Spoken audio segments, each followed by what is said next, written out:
Hey, welcome to day 3 of Nutrition Kickstart.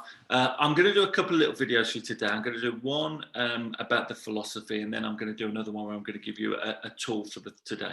And I want to talk about some common questions that come up when I cover the glycemic load. And I'm just going to do this quite quickly. And I want you to understand more of the mindset about this. And in particular, my goal is to get you away from the all or nothing mentality and to get you into just making better choices that serve you, that will move you forward towards your goal. Because essentially any choice that you make in terms of your lifestyle is either moving you towards your goal or away from your goal, and at varying speeds. You know, some things aren't going to put you too far back, and some things are going to put you very far back, and vice versa the other way. So that's the goal. Come away from the all or nothing, because when we are all or nothing, we can be really good for a while, but then when you kind of fall off that, you can struggle, and it tends to stop completely. Okay, so my goal is better choices. If you're making better choices today, this week, this month, than you were before, your body is going to change and your health is going to change, because your health and body shape is a consequence of the choices that you have been making. If you start to make better choices from right now, even if they're only better in some areas, your body and your health is still going to change.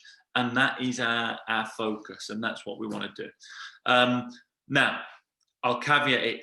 If you're ready to make lots of changes, then that's fine, do that. I don't want this talk to hold you back from doing that. But importantly, what I want you to get is, okay, this is not about all or nothing. And, you know, I'm going to fail if I don't do every single thing. You succeed, guys.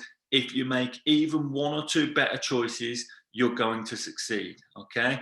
And that's the most important thing. We're going to give you the knowledge, the support to make informed choices with your nutrition and your lifestyle. And you will gain motivation to make even more choices that are more in line with reaching your goals as the program progresses. But right now, you don't need to overthink it too much or worry about things overly so. Okay, just focus on the little things that we've talked about, and how, I guess I'd call it the easy wins. What are the easy wins that you could kind of change right now? So I just want to talk to you about the whole blood sugar thing yesterday. And what we don't intend it to be is something to make you completely change wholesale your diet to fit in with that.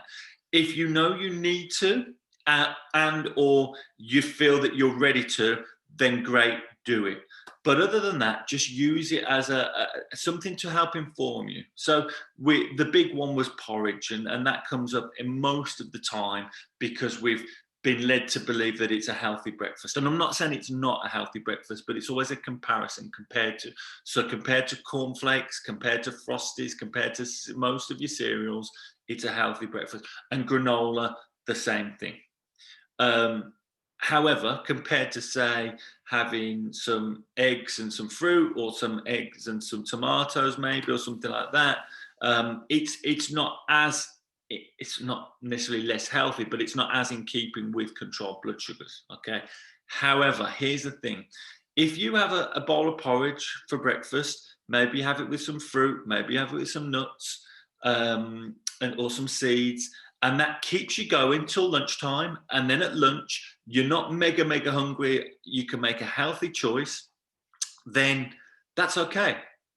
Your blood sugar might be swinging from the porridge, but it's not affecting your choices and decisions, and it's not leading you to overeat as a result, okay? However, if you have, say, porridge or cereal or granola for breakfast, or toast, and then mid-morning, you can't resist what's offered, you can't resist the cakes, the biscuits, you're starving, you need a coffee, you're cranky, etc., and you need something, then that's why. That's the reason, is your blood sugars. And that's something that probably is more important that you start to think about changing, because it's having an adverse effect on your future choices, which is causing overeating, for example.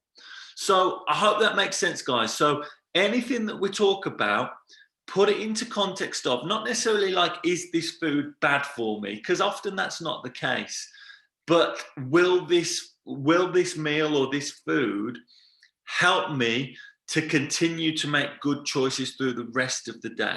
And if it's, you know, whether it's porridge for breakfast, whether it's a sandwich for lunch, or a jacket potato, for example, if it leaves you feeling hungry, craving, cranky, low in energy uh, before your next meal, then it's something you need to look at changing. And I've kind of given you the science yesterday of why that is. Okay. So, as I say, if you're ready to make big changes in terms of reducing the glycemic load, and that's just the simple fact, if you start eating foods lower on the glycemic load, then that will be better choices that will move you towards your goals. But you don't have to do it wholesale if you're not ready to.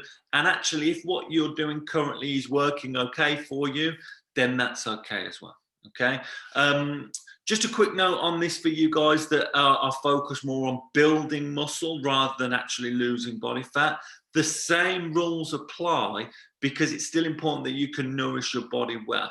And you know, you have a think about making better choices and clean food and stuff like that, because even if you're looking to build muscle and maybe your calorie intake is higher, if you're eating the wrong foods because you are subject to your cravings and low energy levels and hunger levels, you will tend to store more body fat still, which, you know, presumably you don't want. You want to build muscle and not gain too much body fat. So the same rules apply, albeit you may be eating, you know, a few more calories and a few more of the carbohydrates, albeit not the super, super high ones. Okay, I'll do another little video for you in a bit about one of our tools for today.